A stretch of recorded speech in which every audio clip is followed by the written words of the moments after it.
Hello and welcome back to today's video.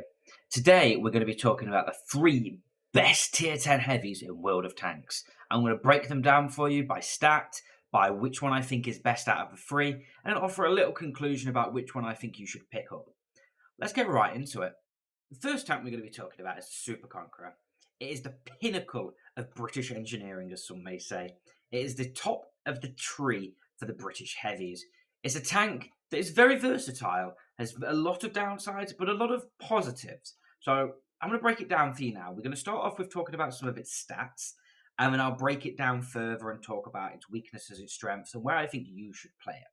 So the Super Conqueror is one of the highest DPM heavies in World of Tanks. It sits at the top with 3.4k DPM, and bear in mind all of the stats I'm going to be talking about is with bond equipment, which obviously is not accessible to all, but I recommend you save up your bonds, pick up some bond equipment because you can max out your tanks like this. So, to repeat, the DPM, you can get up to 3.4k. You've got 400 alpha. With that combination, it means you're putting out just less than 9 rounds per minute, which you've got to think of is incredibly good for double tracking your opponents and being able to farm that extra damage.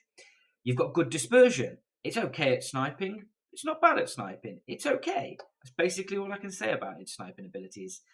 You've got 10 degrees of gun depression. This is just the sweet point of the Super Conqueror.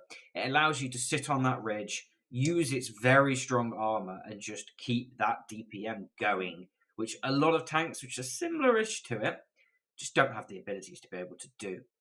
You've got decent penetration. Its standard is a bit lacking at 259, but its gold pen of 326 APCR is quick and packs a punch.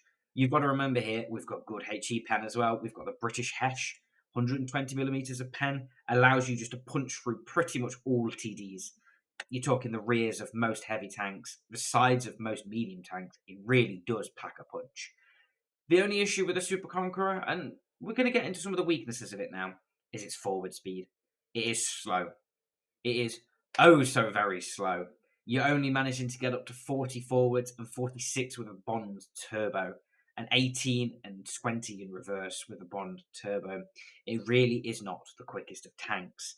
But if you can get it to a hull down early in the game and sit there, you will be able to farm. So let's break it down a little bit further in terms of strengths and weaknesses. So, its standout strength, hull down potential, good DPM, ability to just be able to farm good amounts of damage in every game reliably. Weaknesses, speed, lacking standard penetration, and just a little bit of naivety. It's a complex thing to describe, but people know how to counter the Super Conqueror nowadays, so you have to be aware it is not impenetrable. So, let's move on to the next tank. The next tank we're going to be talking about is the KPZ-07. This is a new tank to the game, coming out very recently in the new auction kind of mechanic. It's a tank that not many will have picked up, so this is an odd one for me to talk about, but I feel like I have to talk about it just because of how strong it is. It has very easily and very quickly slotted itself into the meta, and with the Chieftain nerfs and the 279E nerfs, it's become a viable competitive tank. So, straight into the stats. DPM, 3.2k. It's good. It's not that much less than the Super Conqueror. You're rocking 400 alpha, which is nicer than the Super Conqueror. You've got 1.56 second aim time, which is better than the Super Conqueror. You can see where we're going with this. It is a Super Conqueror, but better. So, dispersion, a little bit worse than the Super Conqueror, which makes it statistically a little bit worse at sniping, but its gun does feel a bit more reliable. So it's down to that kind of individual feel. Statistically, it shouldn't be, but actually, it kind of is better at sniping than the Super Conqueror. You've got better standard pen, 270. Your gold pen, 320. Very similar. Your HE pen, not that much worse than the Super Conquerors at 110. And it doesn't have Hesh, which means it has less shell velocity than the Super Conqueror's Hesh, but it's still 110 packs a punch. You know, you're punching through the rears of everything in that, that kind of pen. It really is just strong. It's fast than the Super Conqueror.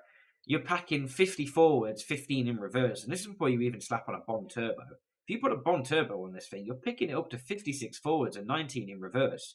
You know, you're keeping up with stuff like 260s, which are traditionally very quick tanks. So you can take it into position. You can be a little bit more aggressive than the Super Conqueror, which means you can be in a position where you can pick up a bit more early game damage, which just gives you a lot more potential with this tank, which is why I've ranked it at number 2, a little bit higher than the Super Conqueror. So let's break it down with some of its weaknesses. This tank has not got an impenetrable turret. If you're going to be fighting anything with heat around 320 millimeters and higher, it can shoot to the lower sides of the turret, just either side of the gun mantlet, and it will pen semi-reliably. It's also got a relatively easy to hit cupola from distance. It's a very big target. It's got a very long turret. It's like if any of you played the AE Phase 1, you'll know kind of how the turret works. It's got a very long back of the turret, which means that if you are not looking directly at your opponent, they can overmatch the side of your turret potentially. You can also overmatch the roof of the turret if you're in a tall enough tank with a big enough alpha gun. So we're talking E100s here. So it's not impenetrable. It has got better stats than the Super Conqueror, but also got slightly worse weaknesses than the Super Conqueror. So that's why I've put it in number 2. So let's get into the top tank, which I believe is the best tier 10 heavy tank in the game. Let's get right into it. Third and final tank we're going to be talking about, and the tank that I believe is the best tier 10 heavy tank, is the Object 260, which for many, and I know I can already hear you all saying, but I'll never achieve that tank. You will, and I know you can. And keep your eyes out because I might do a video on how you can. But this tank really is powerful in the right hands, and I must say in the right hands. It packs an impressive DPM of 3.025.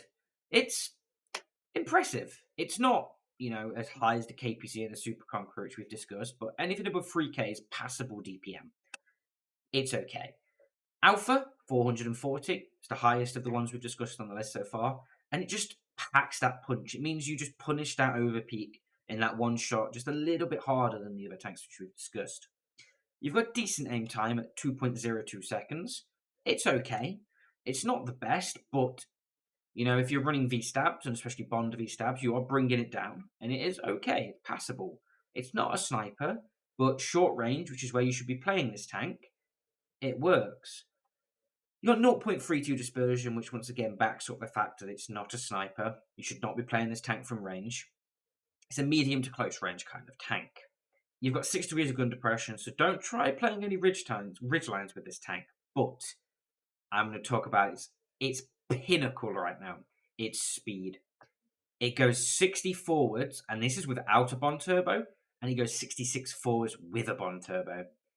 It's that speed which allows it to get into that position which just no other tank at tier 10 can take, and then sit there hold down. It just has that ability to take those more aggressive positions where that higher amount of damage is possible from.